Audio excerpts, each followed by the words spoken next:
If my friend Ben were here, he would tell you that I am known for my physical currency, okay? I've always got a $2 bill in my wallet. No, not for good luck. I actually spend them, believe it or not. I've always got pennies in my wallet. So obviously this whole penny story, the penny shortage, the whole getting rid of the penny, that has me upset. I've got quarters. I got dimes. I've got Canadian coins that I'm still trying to pass. Nobody wants them.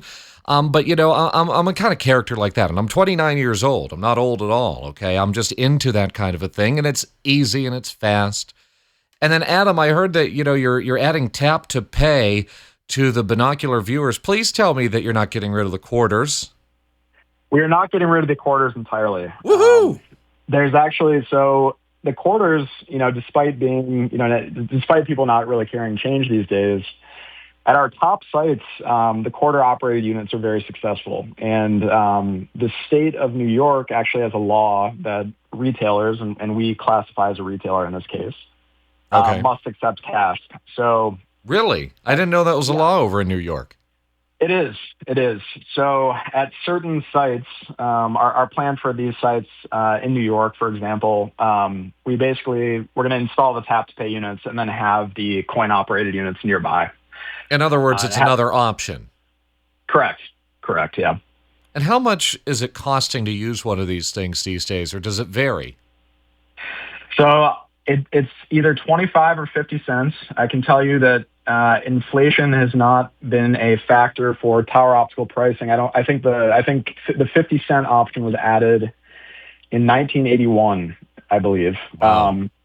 So with tap to pay, we are going to raise the price slightly. We want to be fair, obviously, but we think, you know, to keep up with the times, we're going to raise the price a tad. So that is the plan for pricing. There's just something about putting a quarter into that kind of a machine. There's just a nostalgia factor there. It's like a jukebox, right? You know, just putting in a coin and you get to use it. I don't know. It's just really cool. Now, what's the revenue sharing agreement there? Because you're not driving to every single one of these machines in the United States and collecting the quarters. So somebody has to be doing that to help you guys out.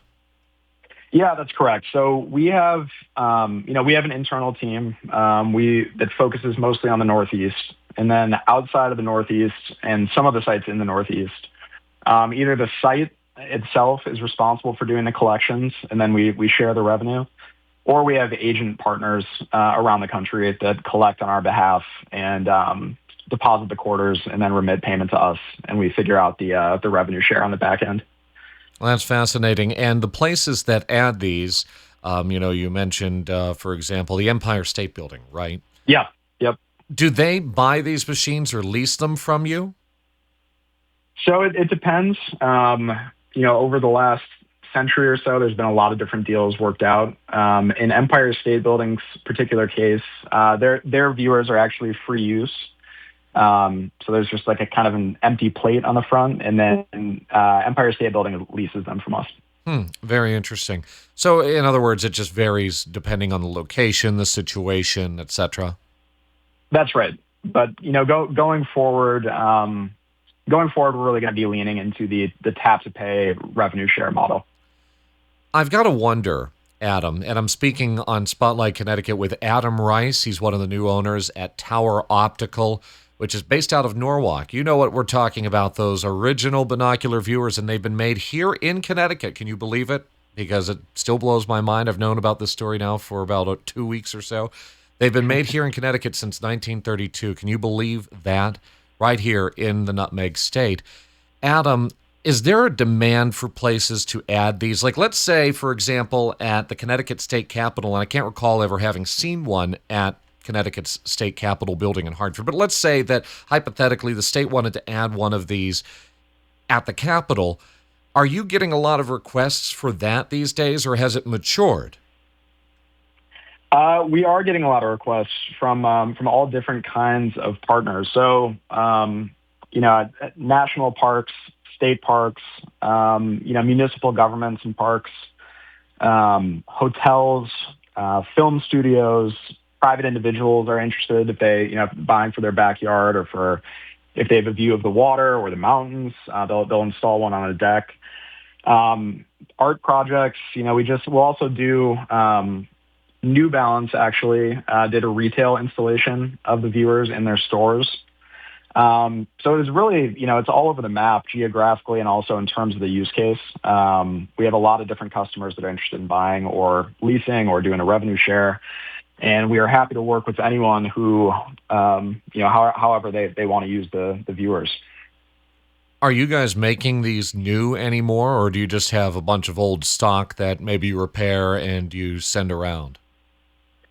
So we have, all in all, we have a couple thousand of them. 1,000? And then, yeah, there's roughly, call it 2,000. And Okay. then most of them are deployed in the field. And then we have a couple hundred in inventory.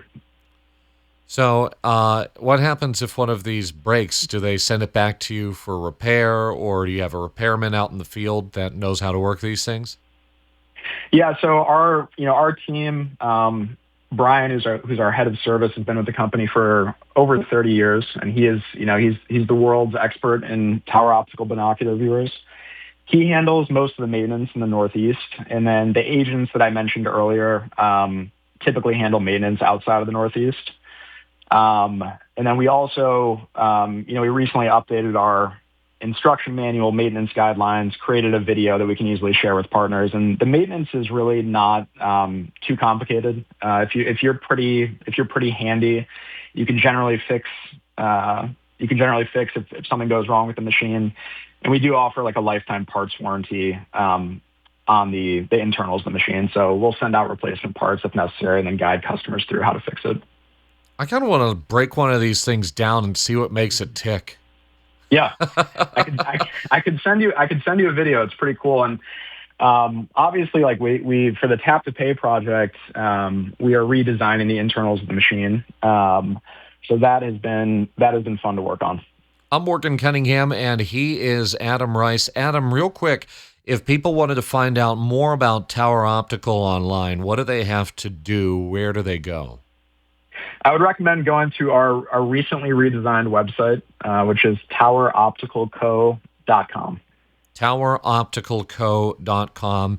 I've checked out the website, and you can learn a whole lot about the original binocular viewers since 1932, Adam Rice being one of the 3 new owners of Tower Optical. We will continue on WTIC News Talk 1080. We've got to take a quick break.